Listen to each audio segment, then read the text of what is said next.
A Macon County Revolutionary War veteran who had close ties to America's first president, George Washington.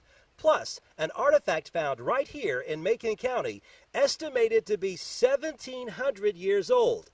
This week on NCTV, these interesting facts and so much more. Get ready for a history lesson of Macon County.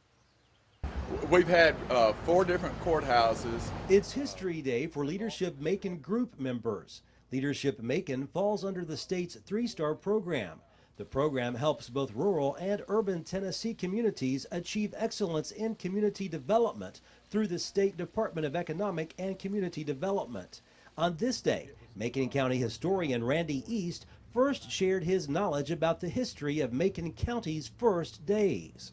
Macon County was formed January the 18th, 1842, and from that time we've had 4 courthouses, and they were all destroyed by fire. The present one was built in 1931, and the courthouse prior to it was built in 1901, which was a beautiful courthouse. And I would recommend people going to our courthouse, looking at the old pictures, and appreciate some of that history. We're fixing to get the old fence put back at the courthouse, which dates back to 1901, which is a 111-year-old fence, and it's really going to enhance the square, I think. After seeing old pictures inside the courthouse of the previous courthouses and of life in Macon County, the group then headed to the gravesite of a Revolutionary War soldier who is buried just outside of Lafayette near Maple Grove Road. Robert Wright is one of approximately 25 Revolutionary War soldiers that we have buried here in the county. And Robert, who is buried on the Maple Grove Road in the Brattontown community just out of Lafayette, has what you call a crypt type marker. And the important thing about Robert Wright, not only was he a Revolutionary War soldier, he also has a very nice historic marker, and the cemetery has been restored. But on his stone it says Robert Wright. It tells where he was born in Virginia and his birth and death date. He died in 1831. But it says on his stone that he fought nearly the whole of the war with General Greene and General Washington. And that General Washington is none other than the first president of the United States, George Washington. Later in the day, the group got to see what is considered to be the oldest artifact found in Macon County. We're told Native Americans made this blind wolf ceremonial pipe around 1,700 years ago. It's a beautifully carved wolf with no eyes. I don't know if it was a work in progress and it just wasn't finished, or if the blind wolf represents something connected with the Indians. But it's in the end, it's got a hoe, and in the other end it has a hoe, and they meet in the middle. You can barely see a shimmer of light through it. You can turn it over and see its feet under the bottom, and it has different number of toes on the foot. I don't know if that represents something or not. Next up, Leadership Macon group members found out this old house is the oldest brick home in Macon County, and it has quite a story. This is the Morrison House. It was started in 1827 and was finished in 1829. The brick on this house were made from homemade brick here on the place. And the Morrison family still owns this house today. And this house has been in, I think, 2 states. It's been in Kentucky and Tennessee, and been in, I think, 4 counties. It's been in Macon County, Smith County, or maybe Sumner County, and Allen County. And how did they keep moving this house and it still be intact? Is because the house didn't move, but the boundary lines did. East also told the group Macon County has a rich history in Indian heritage. We're part of a nationally recognized Indian trail which ran through Red Bull, and I like to find these facts and share them, and to definitely promote Macon County and let people know that it's a place, it's a destination. It's not just a side trip, it's a destination to come to.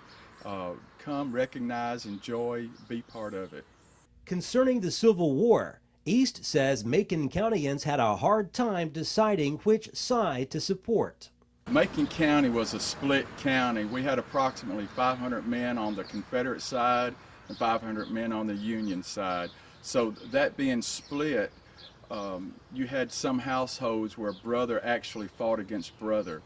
I can show you several incidences of that. Macon County had 2 enlistment centers, one at Red Boiling and one at Epperson Springs, both due to the fact of having the hotels there and having accommodations for the troops.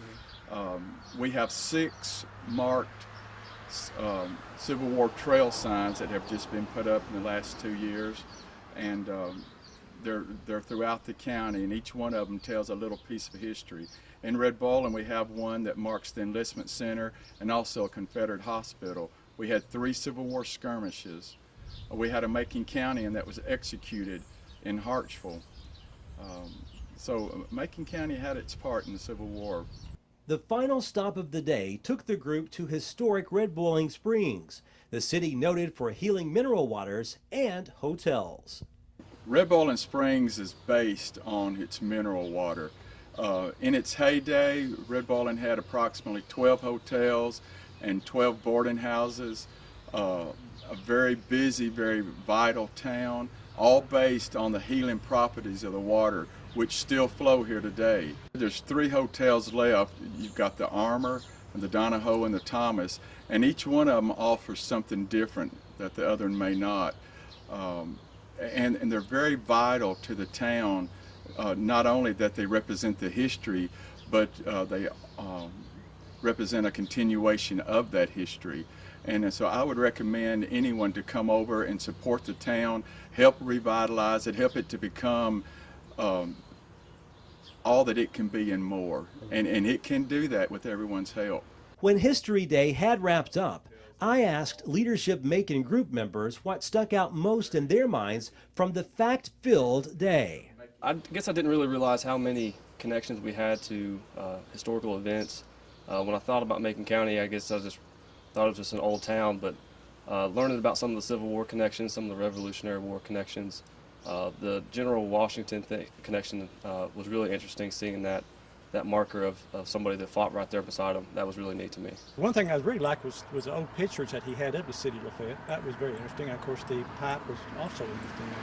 And really, you know, it just really kind of opened up my eyes as to how rich in history Macon County and Lafayette and Red Boiling Springs is. One thing, and the oldest brick home in Macon County, we saw it. I drove by that house I don't know how many times and didn't even realize that. Also, I didn't even realize that we had Epperson Springs. That place is beautiful. I've enjoyed touring the hotel. I've never been here. It's very nice. I've learned a lot from this program. The blind wolf pipe that we looked at today was, it's got to be one of the oldest Indian artifacts still around, over 1,700 years old.